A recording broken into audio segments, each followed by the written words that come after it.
ଗୋଟିଏ ଛୋଟ ଜଙ୍ଗଲରେ ରହୁଥିଲା ଗୋଟିଏ ବଡ଼ ଗରିଲା। ଗରିଲାଟି ସିନା ଆକାରରେ ବଡ଼, କିନ୍ତୁ ସ୍ୱଭାବରେ ବହୁତ ଶାନ୍ତଶିଷ୍ଟ। ସେ ବହୁତ ଭଲ ଥିବାରୁ ବଣର ସମସ୍ତ ପଶୁପକ୍ଷୀ ତାକୁ ଭଲ ପାଉଥିଲେ। ସେ ମଧ୍ୟ ସମସ୍ତ ପଶୁପକ୍ଷୀଙ୍କ ସହିତ ମିଳିମିଶି ଚଳୁଥିଲା। ଗରିଲା ପ୍ରତିଦିନ ଖାଇବା ଖୋଜିବା ପାଇଁ ଜଙ୍ଗଲ ସାରା ବୁଲେ। ଆହା, ଏଇ ଫଳଗୁଡ଼ିକ ବହୁତ ହିଁ ମିଠା ହେଇଥିବ। ହଁ ହଁ, ଏଇ ଗଛର ଫଳ ମୁଁ କେତେ ଥର ଖାଇଥିବି। ଏମିତି କହି ଗରିଲା ବଣରେ ବୁଲି ବୁଲି ଫଳ ଖାଏ, ଡାଳପତ୍ର ଖାଏ। ଜଙ୍ଗଲରେ ବୁଲିଲା ସମୟରେ ପ୍ରତିଦିନ ଗରିଲାର ଦେଖା ହୁଏ ଏକ ହରିଣ ସହିତ। ହରିଣ ବି ବୁଲି ବୁଲି ଡାଳପତ୍ର ଖାଏ। ତାପରେ ଗରିଲା ଓ ହରିଣ ଭଲ ସାଥୀ ହୋଇଯାଆନ୍ତି। ଦିନକର କଥା, ଗରିଲା ଦେଖେ ତ ହରିଣ ତା ସାଙ୍ଗରେ ନ ଆସି ଅନ୍ୟ ଦିଗରେ ଯାଉଛି। ସାଙ୍ଗ ହରିଣ, ଆଜି ମୋ ସାଙ୍ଗରେ କାହିଁକି ଆସୁନାହୁଁ ଯେ? ପାଖ ଜଙ୍ଗଲରେ ବହୁତ କଅଁଳ ଛନ ଛନ ଘାସ ଭରି ହୋଇଛି। ଏଇ ଜଙ୍ଗଲରେ ଘାସ ସବୁ ଶୁଖିଗଲାଣି। ମୁଁ ଯାଉଛି ପାଖ ଜଙ୍ଗଲରୁ ପେଟେ ଘାସ ଖାଇକି ଆସିବି। ଆରେ ସାଙ୍ଗ, ସେଇ ଜଙ୍ଗଲ ତମ ପାଇଁ ନୂଆ। ତମେ ସେଠାକାର ବାଟଘାଟ ଜାଣିନାହ। ଘରକୁ ଫେରିବା ରାସ୍ତା ପାଇପାରିବ ତ? ବ୍ୟସ୍ତ ହୁଅ ନା ଗରିଲା ଭାଇ, ମୁଁ ସନ୍ଧ୍ୟା ପୂର୍ବରୁ ଫେରି ଆସିବି। ତାପରେ ହରିଣ ଜଙ୍ଗଲରେ ଡେଇଁ ଡେଇଁ ଅନ୍ୟ ଜଙ୍ଗଲକୁ ଚାଲିଯାଏ। ଏତେ ବଡ଼ ଜଙ୍ଗଲ ଦେଖି ଖୁସିରେ ହରିଣ ଘାସ ଚରିବାରେ ଲାଗି ପଡ଼େ। କିନ୍ତୁ କଣ ହେଲା, ଚରୁ ଚରୁ ହରିଣ ଚାଲିଯାଏ ଜଙ୍ଗଲର ବହୁତ ଭିତରକୁ। ଆଉ ଫେରିବାର ରାସ୍ତା ସେ ଭୁଲିଯାଏ। ମୁଁ ଏବେ କଣ କରିବି? ଗରିଲା ଭାଇ ସତ କହୁଥିଲା ଏତେ ବଡ଼ ଜଙ୍ଗଲକୁ ନ ଆସିବା ପାଇଁ। ଏବେ ତ ସନ୍ଧ୍ୟା ହୋଇ ଆସିଲାଣି। ମୁଁ ଆମ ଜଙ୍ଗଲକୁ କେମିତି ଫେରିବି? ଏଇ ଜଙ୍ଗଲରେ ରହିଲେ ବି କୋଉଠି ରହିବି? ମୁଁ ତ ଏଇଠି କିଛି ଜାଣିନାହିଁ।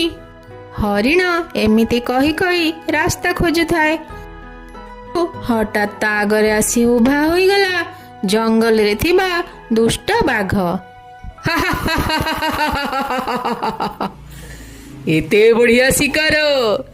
ଏଇଟା ମୋ ଜଙ୍ଗଲର ନୁହେଁ, ଏଇଟା ବୋଧେ ଆର ଜଙ୍ଗଲରୁ ଚାଲି ଆସିଛି, ଆଉ ଫେରିବାକୁ ଚେଷ୍ଟା କରୁଛି। ଆଉ କଣ ସେ ଫେରିବ? ଏଇ ଜଙ୍ଗଲରେ ଆଜି ତାର ପ୍ରଥମ ଶେଷ ଦିନ ହେବ। ଏମିତି କହି ସେ ଦୁଷ୍ଟ ବାଘ ହରିଣକୁ ମାରି ଖାଇଦିଏ। ଏଇ ହରିଣର ମାଂସ କେତେ କଅଁଳିଆ! ମୁଁ ଭାବୁଛି କି ସେ ପାରି ଜଙ୍ଗଲରେ ଏଇଭଳି ଆହୁରି କଅଁଳିଆ ମାଂସ ମିଳିବ। ଏଇ ଜଙ୍ଗଲ ଛାଡ଼ି ସେ ପାଖ ଜଙ୍ଗଲକୁ ଯିବାକୁ ପଡ଼ିବ ମୋତେ। ଏମିତି କହି ସେ ଦୁଷ୍ଟ ବାଘ ଦିନେ ଗରିଲା ରହୁଥିବା ଜଙ୍ଗଲରେ ପହଞ୍ଚିଗଲା।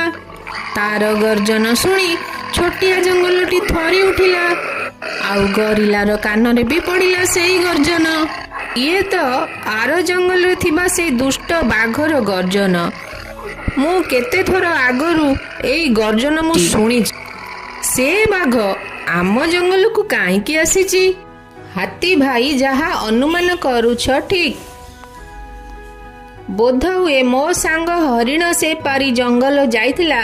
ସେଇ ଦୁଷ୍ଟ ବାଘ ତାକୁ ମାରି ଖାଇ ଦେଇଛି, ଆଉ ମାଂସ ଲୋଭରେ ଏଇ ଜଙ୍ଗଲକୁ ଚାଲି ଆସିଛି।